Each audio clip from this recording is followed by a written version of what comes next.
नमस्कार दोस्तों, मैं धनेश्वर निषाद आप सभी का अपने YouTube चैनल में स्वागत करता हूं। दोस्तों, आज की इस वीडियो में हम लोग वाइगोत्स्की का सामाजिक सांस्कृतिक सिद्धांत को काफ़ी विस्तार से समझने वाले हैं।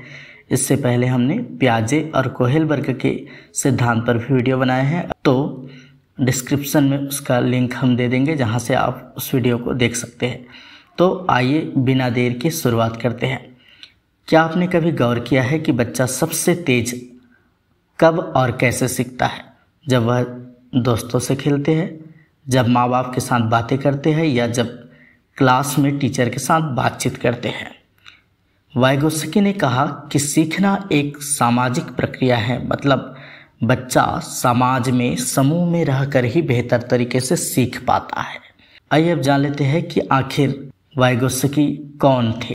तो वाइगोत्स्की एक रूसी मनोवैज्ञानिक थे जिनका जन्म 1896 में हुआ और मृत्यु 1934 में बहुत ही कम उम्र में हो गया। उनकी प्रमुख कृतियाँ है thought and language, mind in society. उनका दृष्टिकोण था सीखना भाषा और समाज के माध्यम से होता। सिद्धांत का मूल विचार क्या था? बच्चा अकेले नहीं सीखता बल्कि संवाद मतलब बातचीत करके, सहयोग और संस्कृति के माध्यम से सीखता है। उदाहरण, बच्चा अपने बड़े भाई को कंप्यूटर चलाते देखता है और खुद सीखने लगता है। भाषा केवल संवाद का नहीं बल्कि सोचने का उपकरण है। इसके 3 स्तर है। सोशल स्पीच अर्थात दूसरों से बातें, जैसे माँ पापा या दोस्त से बात करता है, जैसे मम्मी देखो ना। प्राइवेट स्पीच अर्थात खुद से बातें, अब ये करूँगा, ऐसे जब वह सोचता है।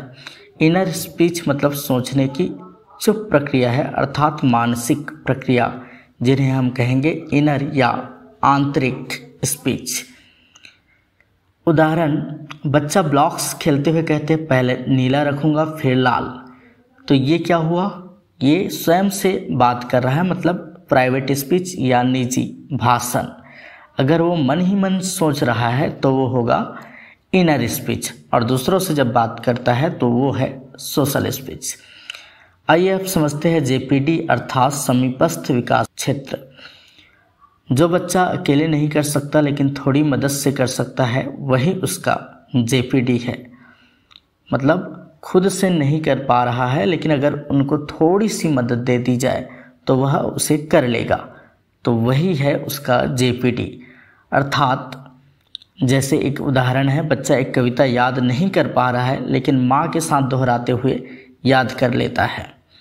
इसी प्रकार कोई जैसे जोड़ने का कोई सवाल बच्चा नहीं कर पा रहा है लेकिन टीचर ने उसका हेल्प किया और उसके बाद वह उसे सीख गया, तो यही है समीपस्थ विकास का क्षेत्र। मतलब उसका वर्तमान जो दायरा है उससे बढ़ाकर जहाँ तक वो सीख सकता है वहाँ तक ले जाना। स्कैफोल्डिंग देखते हैं। स्कैफोल्डिंग का अर्थ होता है अस्थायी सहारा, अर्थात यह एक तरह से सीढ़ी का काम करता है बच्चे के लिए। शिक्षक शुरुआत में ज़्यादा मदद करता है और धीरे धीरे जो है मदद को कम करते जाता है। उदाहरण, गणित का सवाल पहले शिक्षक हल करता है, फिर संकेत देता है, फिर बच्चा खुद करता है। अन्य उदाहरण हो सकता है कि बच्चा पहली बार आर्ट ड्रा कर रहा है, कोई चित्रकारी कर रहा है, तो शिक्षक पेंसिल पकड़ने में मदद करता है, बाद में बच्चा वो खुद करने लग जाता है। तो यही होता है स्कैफोल्डिंग, मतलब शुरुआत में ज़्यादा मदद करना, फिर धीरे धीरे जो है मदद को कम करते जाना और बच्चे को आत्मनिर्भर बनाना। अगला कॉन्सेप्ट है MKO अर्थात मोर नॉलेजेबल अदर, मतलब ऐसा व्यक्ति जो ज़्यादा जानता है वो जो है बच्चे को गाइड करता है। जैसे दादा दादी पोते को कहानी सुनाकर नैतिकता सिखा रही है। इसी प्रकार जो है जब पहली बार साइकिल चलाना सीखता है बच्चा, तो पापा जो है पीछे से उन्हें सहारा देता है या पकड़े रहता है और धीरे धीरे जो है फिर वो बच्चा सीख जाता है। इसी प्रकार जब हम किसी कोचिंग क्लास ज्वाइन करते हैं तो वहाँ पर जो चीज़ हम नहीं जानते उन्हें ज़्यादा जानने वाले जो है हमें समझाते हैं, फिर जो है हम वो सीख जाते हैं। तो इसमें ये ज़रूरी नहीं रहता कि जो है व्यक्ति का उम्र जो है कम है या ज़्यादा, नॉलेज इसके ज़्यादा है वही जो है MKO हो सकता है, चाहे वो मित्र हो, माता पिता हो या अन्य कोई दूसरा व्यक्ति। आइए अब समझते हैं सामाजिक सहभागिता। मतलब सीखना बातचीत, सहयोग और सांस्कृतिक भागीदारी से होता है। ठीक है, जब बात करते हैं समूह में, सहयोग भावना सीखते हैं, सांस्कृतिक भागीदारी होती है, तब बच्चा बेहतर तरीके से सीखता है। उदाहरण, बच्चों ने मिलकर विज्ञान प्रोजेक्ट बनाया और नए विचार साझा किए। जोड़ी बनाकर कविता पढ़ना, दो लोग जब जो है साथ में पढ़ रहे हैं तो जो है एक ने उच्चारण सुधारा, दूसरे ने अर्थ बताया, तो बेहतर तरीके से वो सीख पाए। अगला कॉन्सेप्ट है मेक बिलीव प्ले, मतलब कल्पनात्मक खेल। बच्चा जब डॉक्टर जैसे खेल खेलता है तो सामाजिक भूमिका निभाना सीखते हैं।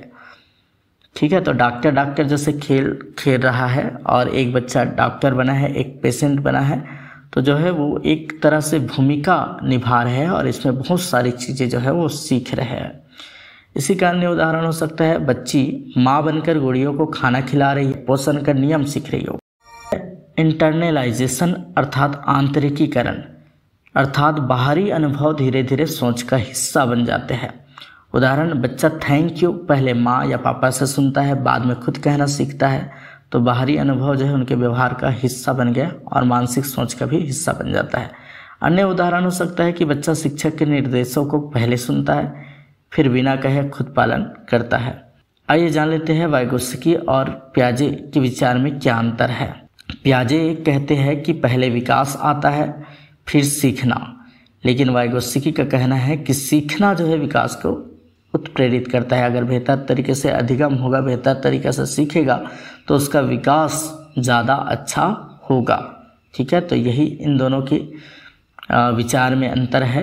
अन्य अंतर है, पियाजे ने जैविक परिपक्वता के ऊपर जोर दिया है और वाइगोत्स्की ने सामाजिक संवाद, भाषा और जेपीडी के ऊपर जोर दिया है। पियाजे कहते हैं कि सोच के बाद भाषा आती है और वाइगोत्स्की कहते हैं कि सोच भाषा से बनती है। पियाजे ने सामाजिकीकरण के ऊपर बल नहीं दिया है, बल्कि वाइगोत्स्की का कहना यही है कि बच्चा जो है समाज में रहकर सीखता है।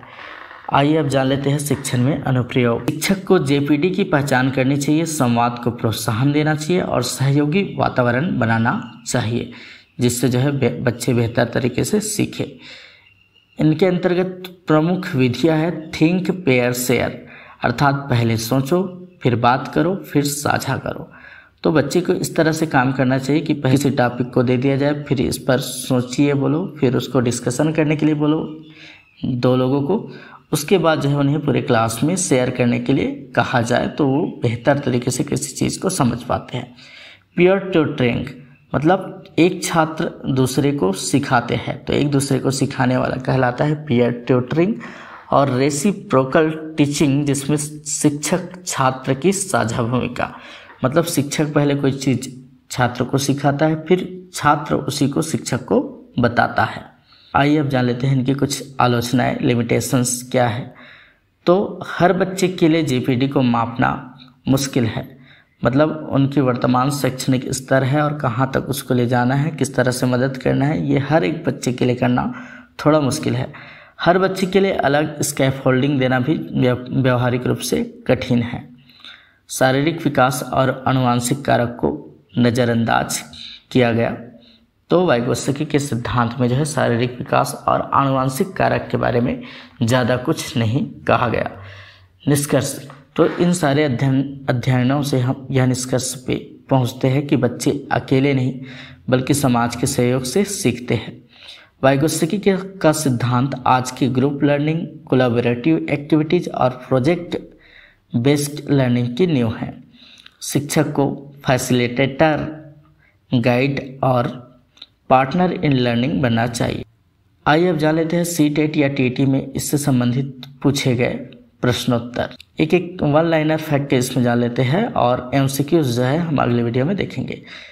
वाइगोत्स्की के अनुसार सीखना किस प्रकार की प्रक्रिया है? तो सामाजिक प्रक्रिया। जेपीडी क्या है? तो जेपीडी क्या है हमने डिस्कस किया, जो बच्चा सहायता से कर सकता है लेकिन अकेले नहीं, अगर उन्हें थोड़ा सा सहायता दे दिया जाए तो वो वहाँ तक पहुँच सकता है, वही है जेपीडी। स्कैफोल्डिंग किससे संबंधित है? तो स्कैफोल्डिंग का मतलब होता है अस्थायी सहायता जो धीरे धीरे हटा दी जाती है, यही है स्कैफोल्डिंग। मतलब जैसे ही बच्चा जो है साइकिल सीख रहा है तो पापा जो है पीछे से सहारा देता है, फिर धीरे धीरे उसे हटा देता है अपने हाथ को।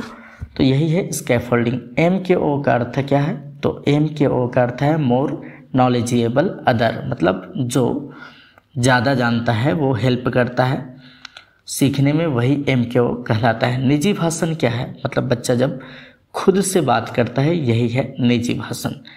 कल्पनात्मक खेल से क्या लाभ होता है? तो कल्पनात्मक खेल से सामाजिक भूमिका, भाषा और आत्मनियंत्रण विकसित होता है। वाइगोत्स्की और पियाजे में मुख्य अंतर क्या है? तो वाइगोत्स्की सहयोग को जरूरी मानते हैं, पियाजे व्यक्तिगत अन्वेषण।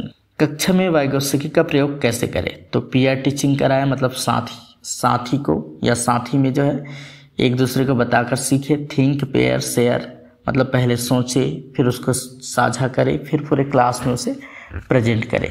वाइगोत्स्की ने किस पर कम ध्यान दिया? तो जैविक या शारीरिक विकास पर वाइगोत्स्की ने कम ध्यान दिया। इंटरनलाइजेशन किसे कहते हैं?